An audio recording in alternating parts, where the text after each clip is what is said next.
I want you to look at two different lives. The first belongs to Ryan. Ryan and Jessica earn around $250,000 a year. Two good jobs, two kids, a 4-bedroom house in a suburban neighborhood with good schools, 3-row SUV in the driveway, kitchen remodeled a few years ago, weekend soccer tournaments, summer camps, after-school programs, unopened Amazon boxes sitting near the stairs. If you walked into Ryan's house, you'd see success. Big TV over the fireplace, matching furniture, family vacation pictures, garage shelves packed with things people say they'll eventually use. From the outside, Ryan looks like he won. But if you looked at Ryan's bank account, you'd see something strange. At 11:52 p.m. on a Wednesday, you'd see a guy making $250,000 a year checking his balance before bed. Not because he's poor, because he's loaded. Loaded with obligations. Ryan is what I call a high-speed pass-through entity.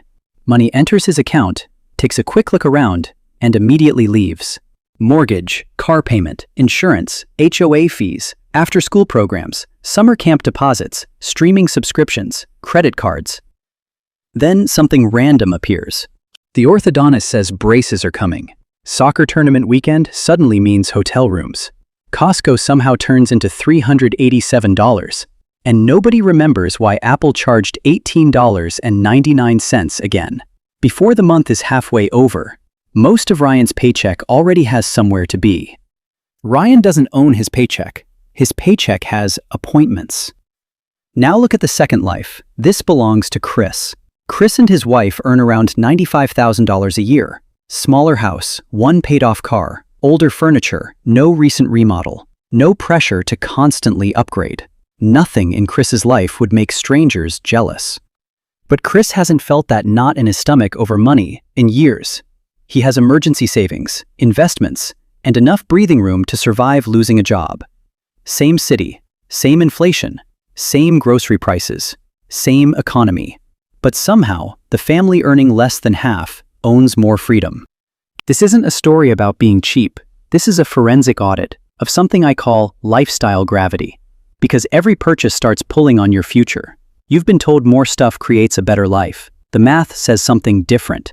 More stuff creates more maintenance. More maintenance creates more expenses. More expenses creates more dependence. Dependence creates the trap.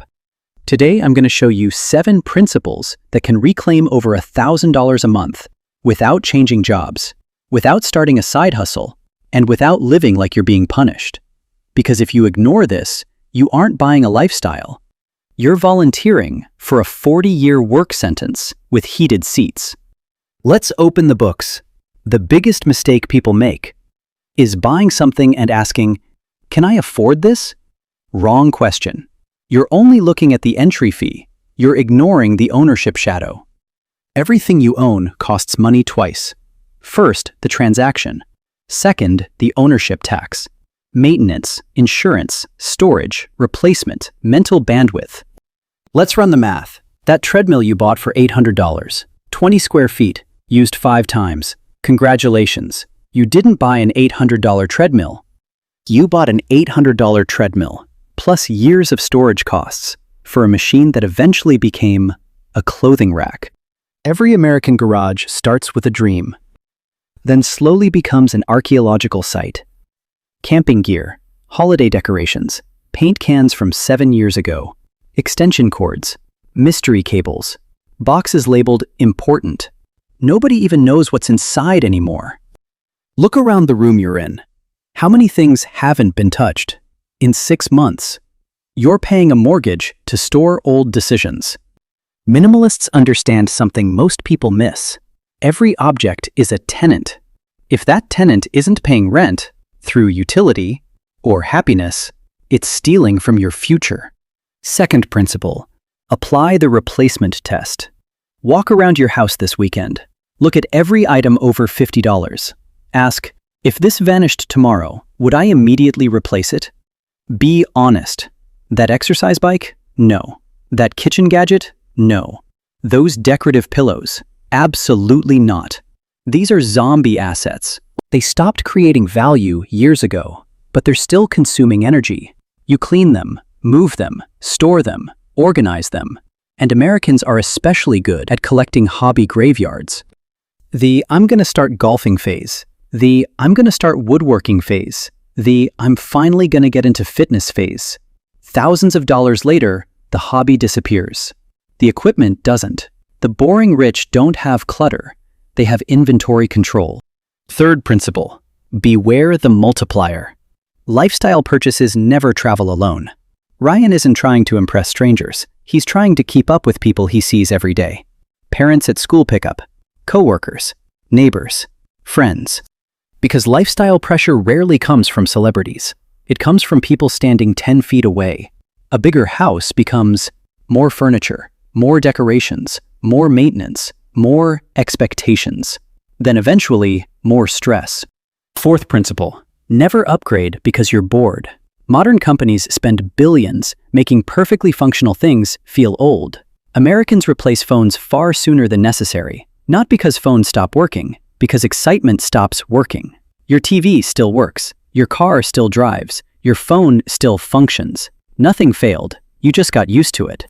Fifth principle: create friction. Delete shopping apps, remove payment methods, wait 72 hours. Because most must-have feelings expire surprisingly fast. Sixth principle: reverse the friction. Automate investing, automate saving. Money you never see doesn't get recruited into lifestyle inflation. Seventh principle: measure wealth by optionality, not accumulation. Wealth isn't first-class seats. Wealth is hearing your boss call Friday afternoon and not immediately feeling panic. Can you leave a bad job? Can you survive a layoff?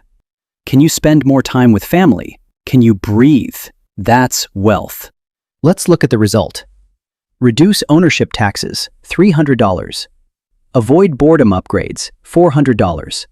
Reduce maintenance multipliers, $300. Reduce impulse spending, $200. Total: $1,200 every month. Invest $1,200 monthly for 20 years in a boring S&P 500 index fund at a 10% return, and you end up with over $900,000. No promotion, no second job, no lottery ticket. You just stopped letting your possessions pickpocket your future. Let's go back to Ryan and Chris. Ryan still earns more, but Chris owns something Ryan doesn't. When Chris gets paid, his money doesn't immediately have somewhere to be. Ryan still checks the banking app before bed. Chris usually doesn't. Not because Chris earns more, because fewer things are waiting for his money. Ryan's paycheck has appointments. Chris's paycheck has choices. And in an economy trying to extract every dollar, every hour, and every ounce of attention, being boring might be the most financially rebellious thing you can do. This weekend, find 10 things you wouldn't replace if they disappeared tomorrow. Sell them, invest the money, watch what happens. Because you won't feel like you lost something, you'll feel lighter. Because you didn't remove possessions, you removed invisible bills. If you're ready to stop being a pass-through entity, hit subscribe. We're deprogramming the middle-class trap, one video at a time. I'll see you next one.